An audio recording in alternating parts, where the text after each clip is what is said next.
Hello, Paul. It's nice to see you again. Wait, who is this? Wait, do my ears deceive me? This is Wait, is probably that the Mike Polidor? Wait, I can see you too. yeah. It's actually you. By the way, so for anyone who's paying attention, it's been a short minute since the last episode of Ticket to Ride. I think we were in Miami.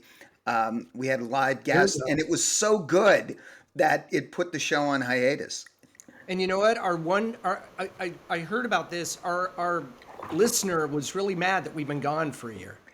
I've been getting a lot Our of one texts from that listener. one listener Kidding. that We like, when actually. is it? Yes, when is it coming back? By the way, for anyone who's watching us, you can also see we have a new member of the team. We have Yes. Thaddeus Bouchard, who is now our producer and third banana on this. Thaddeus, obviously, for those that don't know, he runs Screendollars. Say hello, Thaddeus. Hello, Thaddeus. How is everyone?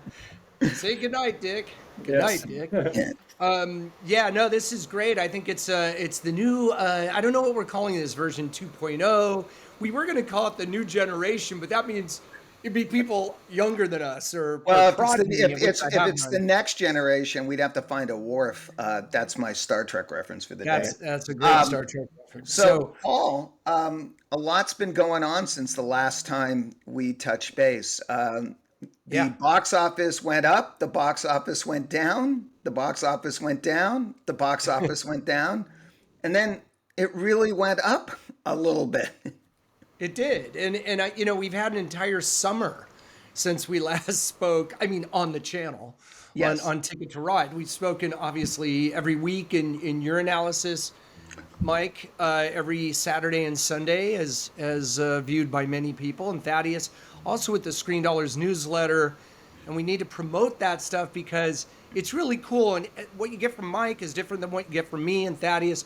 But we all have this love of movies, and we certainly had a very interesting summer movie season, which we all covered very intently. And that could be a whole episode just Well, going through the I summer think of I this think year. what we should do is, Paul, why don't we start and back it up to, the last time we spoke, and I think that was right before Five Nights at Freddy's showed up, and That was a long time ago. I it was a remember that long time ago. But it $80 actually, million when opening. when you think about it, it's very apropos because we were in the middle of a couple of work stoppages. The release schedule was in disarray. Um, we had limped to the end of 2023. And Paul, you had nailed it early in the summer last year where you'd said, we have a $4 billion summer. It's going to get us to a $9 billion year. And we snuck over that at the end We of did the, just barely, yeah. Yeah, at we barely did. at the end. And this summer we knew wouldn't get to 4 billion. And in fact, in May, and I know Thaddeus was watching this very carefully too, that May was a crap show. I would say the other word, but it's a family program. But May was just on so many levels, and the narrative that was created out of that. And we talked about this. I even did a PowerPoint slide. I did a presentation at the UCLA Law School actually at a great event, and I showed the headlines from May. Pure gloom and doom, end of the world, Chicken Little scenario, just the sky is falling.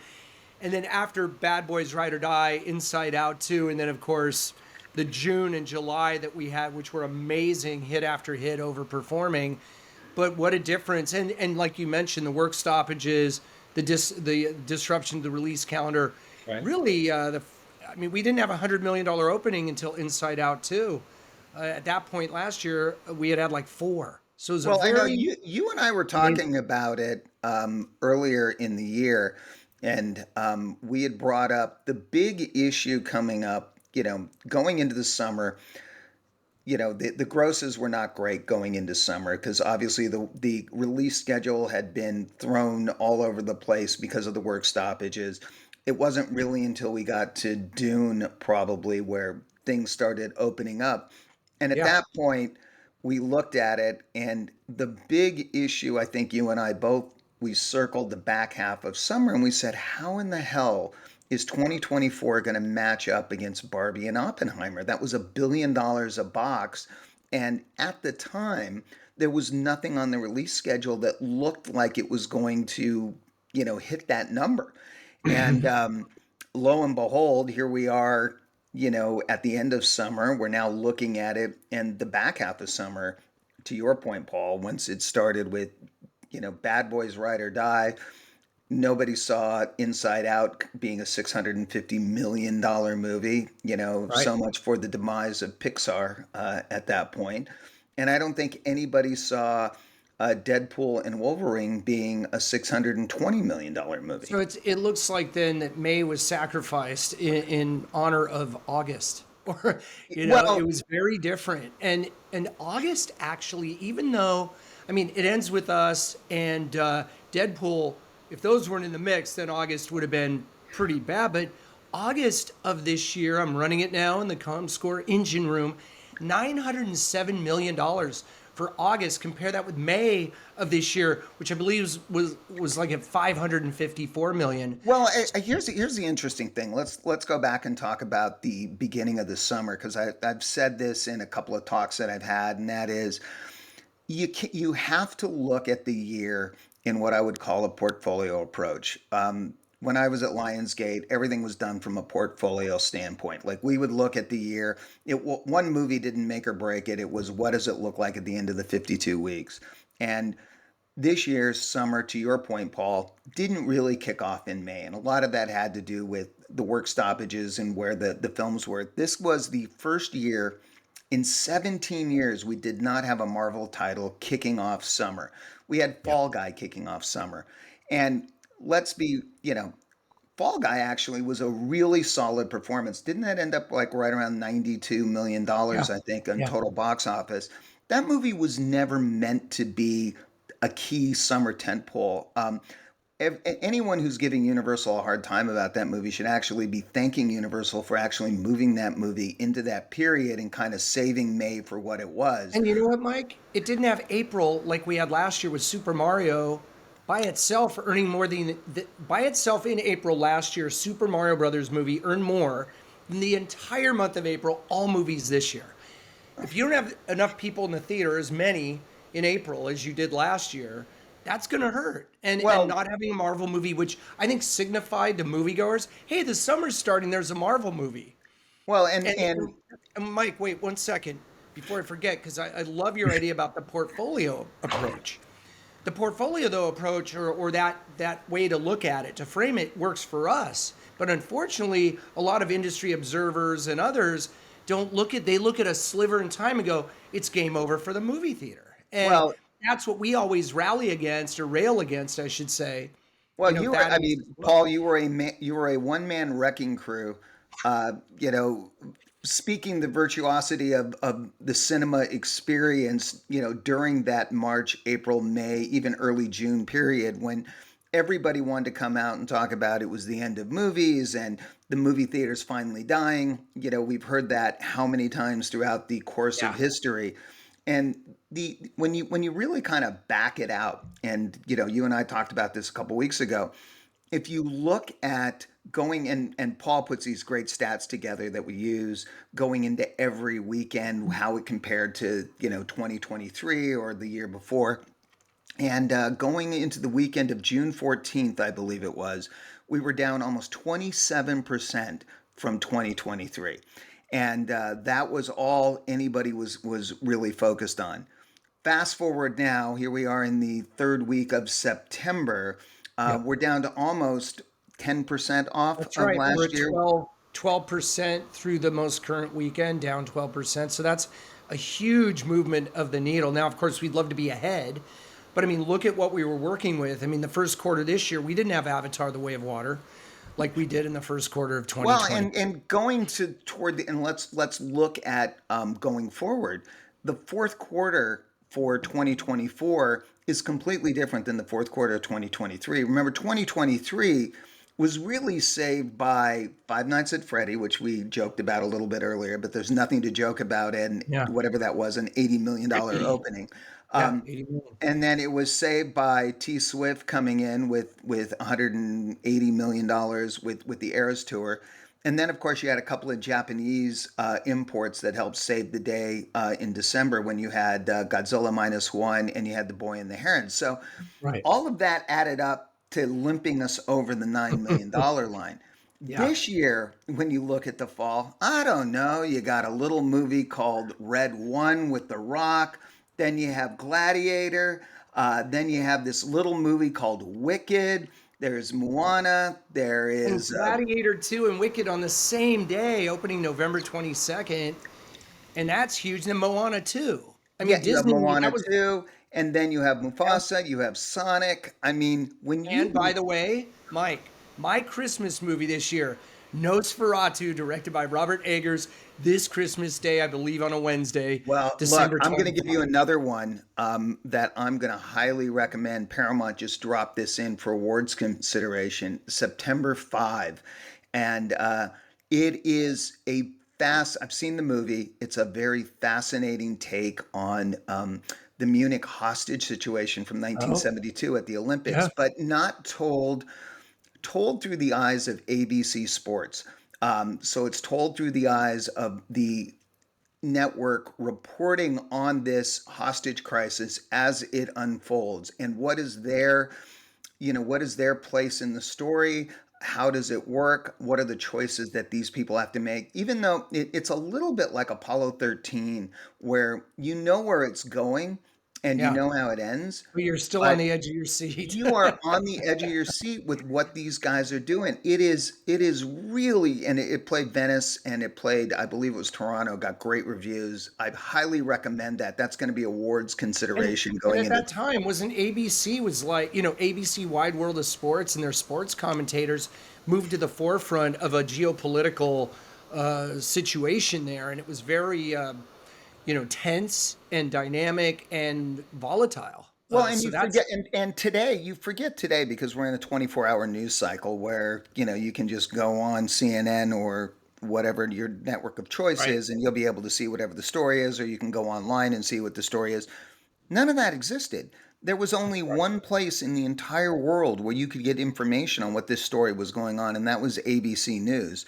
So it's just a fascinating story, and it's a I'm all in, snapshot in man. I time. love And I I love movies like this. And the but movie what it Munich also was great. does, well, what I was going to say, what this also does, Paul, is it just kind of shows you the breadth of the type of movies. Just think about what we just went over. I mean, there's another. The Lionsgate has the best Christmas pageant ever from uh, Dallas Jenkins, who's behind The Chosen and the Kingdom Story Company. I mean, there is truly, when you get into the fall, there is going to be something for everybody. And Mike, And you just nailed it. Something for everybody. And for me, fall is like the holiday season and the summer movie season had a baby. Because you get a lot of indie films. You're gonna have Anora, Megalopolis, Conclave. There's so many cool indie films. Saturday Night, which I can't wait for, that looks about the great. Yeah. the first episode of Saturday Night Live. So for a moviegoer, if not a box office observer, this is the best time to be a moviegoer because you get that mix of films, really just everything you could imagine in the movie theater. So that's going to be really cool. But I mean, I know that Thaddeus definitely wants to talk about post-election box office at some point Definitely. during our Yeah, the our election episode tracker. I'll today, go and to we'll I'll go to definitely get to I'll that. go to Just the to big tease board it. and I'll sort of do the election tracker on this. So that, Well, that brings us into a really good topic, and that is, I had been hearing from a lot of people in exhibition that the first couple of weeks of November were light, and part of the reason was the studios, because of just how charged the election season is this year, studios were keeping the big product away. Now, if you look at those dates, they've gotten a little congested. Sony has put Here on that date, which looks like a really interesting movie from Robert Zemeckis. But there isn't really a huge tentpole one of those first couple of weeks of November. So that goes right into that's probably tease it up for you, Paul, on, Yeah. what are some of the post-election or What's that interesting, election cycle movies that actually did work? well, it's interesting because this may be a very outlier year for many obvious reasons. that this will suck all the oxygen out of the room. And we're looking at, I looked in the ComScore data the weekend after the election, not the weekend before, which could also be impacted. I mean, there's going to be a lot of Yeah. coverage there, but I think people will want to escape to the movie theater, by the way, on that weekend. And we'll see how they want to escape the weekend ever. We don't know. But just to go back to, and I went through our ComScore data, only looked at presidential elections. I didn't look at midterms or anything like that, just strictly presidential, and it's obviously every 4 years. So I went back to 1984. Great trivia question. What was the movie? I don't expect anyone to know this. I wouldn't have known it. I'm just looking at it. A movie that opened on November 9, 1984. The election was earlier that week, obviously on a Tuesday. And it's interesting to note what the number 2 movie was, which had opened a couple of weeks before. But the number 1 movie that had opened that weekend, Oh God, You Devil. Which we might be saying. We might actually be saying that the weekend after the election. I don't know. Wow, that might be the sequel this year. Right. And so that opened to 5.56 million. But remember, this is 1984. I was going to say, so Paul, if you put, I mean, is there a way to kind of put that in a little bit of perspective of what the 5.6 is? Like, what was the number 2 movie that week? Yeah, the number 2 movie was The Terminator, which had Really? opened October, the first James Cameron Terminator, and that opened on 10/26/84. That was number 2 with 3.1 million. That entire weekend, and remember again, not adjusted for inflation, earned 27.3 million. Now But that was in 84. We didn't even collect. okay, I'm going to movies. become a box office nerd for a second. So I Do have it. a big question for you. Oh God, You Devil, how many runs did they open in?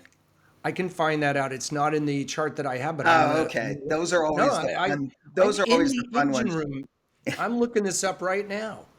Oh Thaddeus, God. Are you having fun as part of the Ticket to Ride team? Is this This is. I'm just sitting back and drinking my beer and just I watching. like it. Hey, can I have beer too? Can we drink during this thing? Sponsored by Miller Lite. No, By the way, everyone should know it was Paul's birthday yesterday. We celebrated out in We sure Westlake did. Village. It was a fantastic event. it was great. How Everyone was the there. karaoke? How was the karaoke at your Karaoke birthday? was great. Mike sang his heart out. I mean, I just loved it.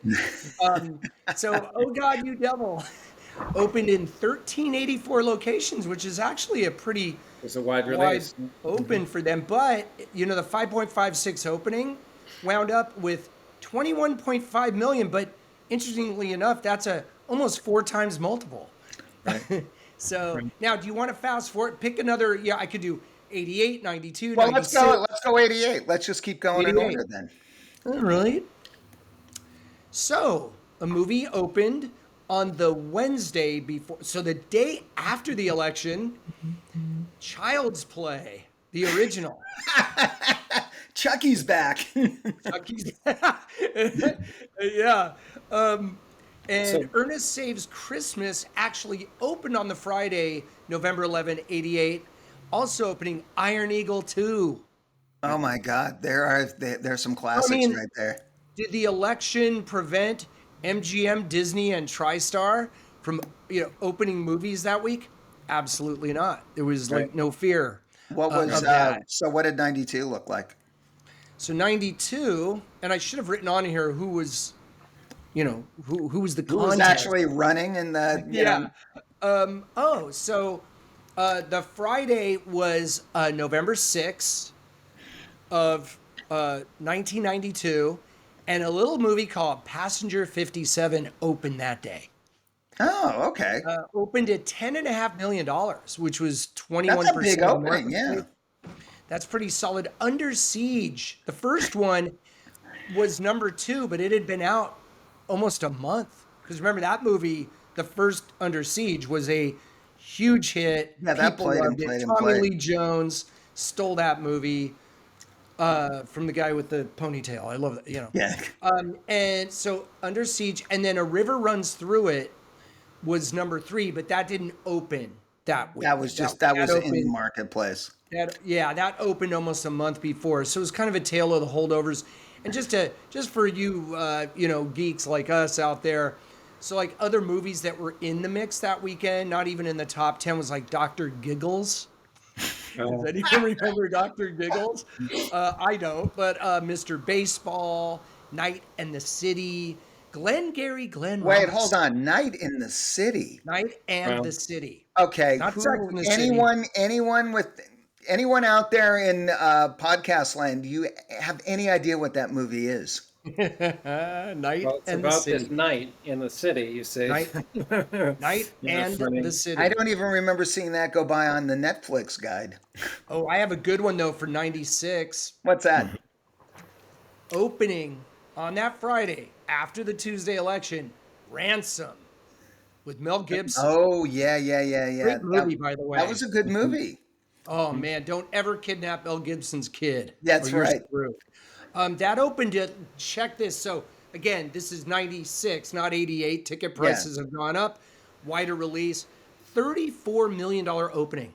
Well, Well, and again, Clearly, it basically, didn't it's kind of hurt funny the. as you're taking us through Yeah, the time machine of box office. You see how it's changed over the course of time and how it becomes more culturally relevant as when we get into kind of the heydays here of the late yeah. 90s early 2000s of where box office was kind of at its peak.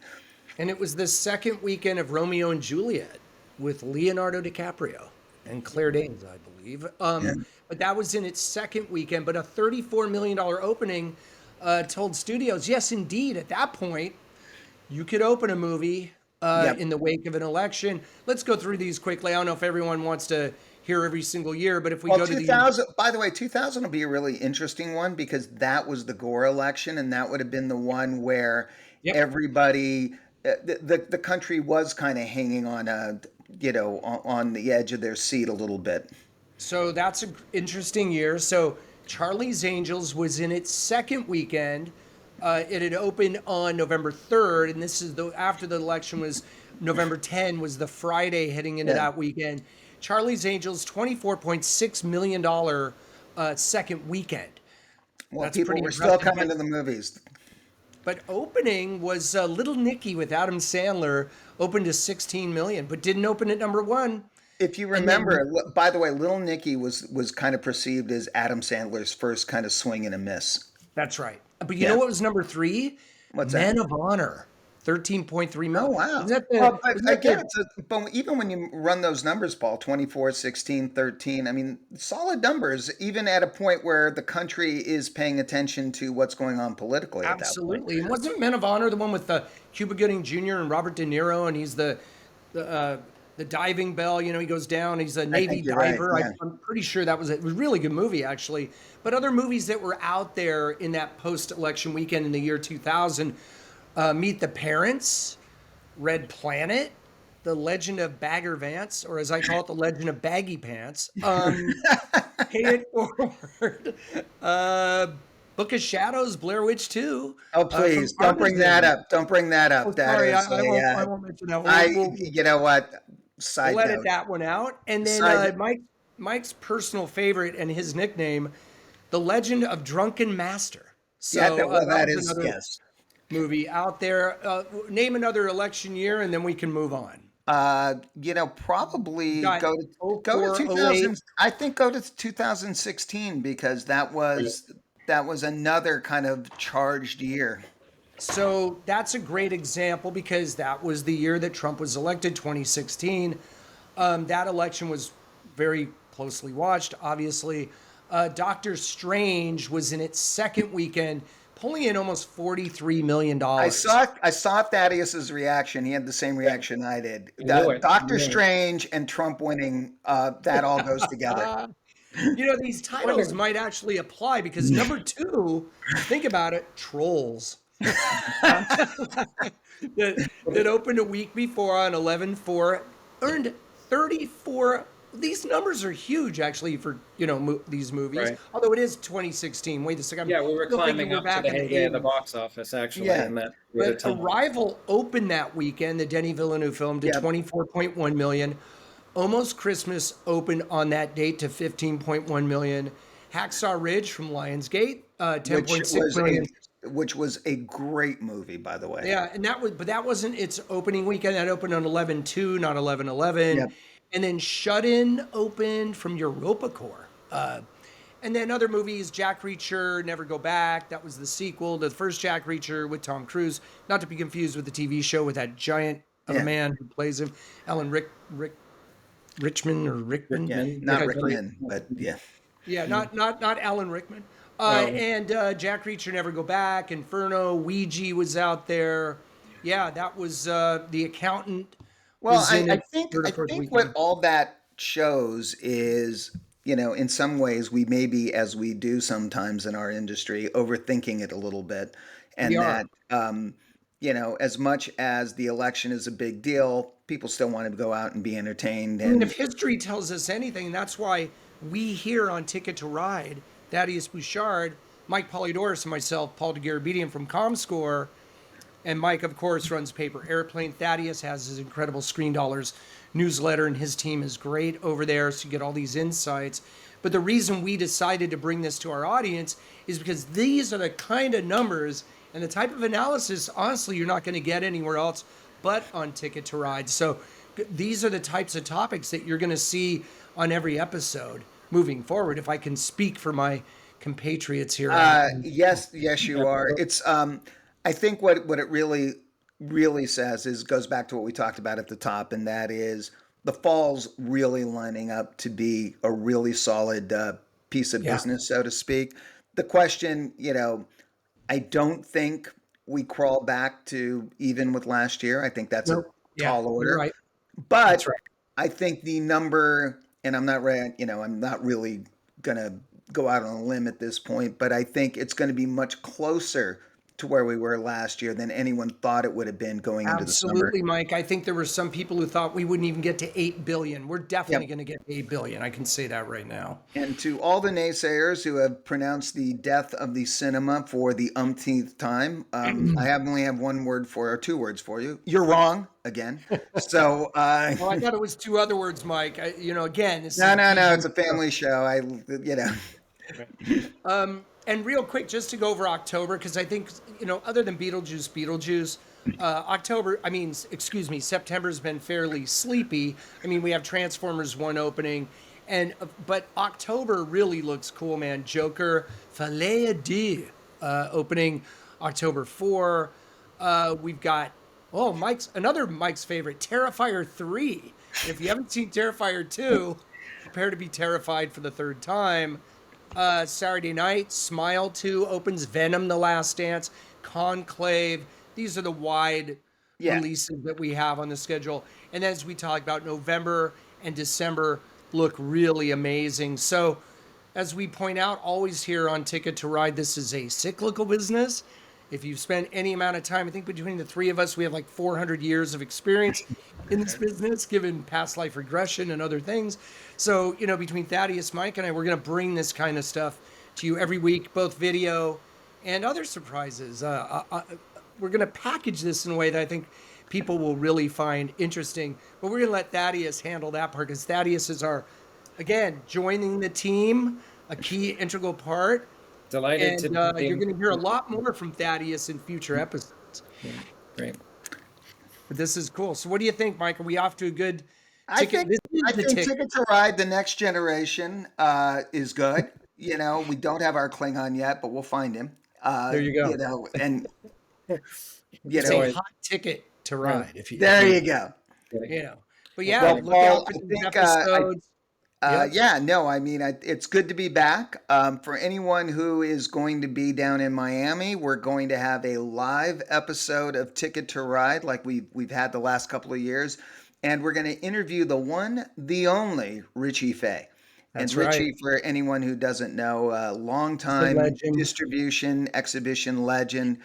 He's got stories up the wazoo. I know we're doing it early, Paul. Paul was adamantly Trying to opposed get to out of the it, Thaddeus. I'm not a but, morning but person. here's what I promised Richie, you guys. I promised him that we would have a bottle of wild turkey there to loosen him up for it. So That got my interest. And by the way, can he? I The definitely 10 want a.m. Ricky. podcast recording.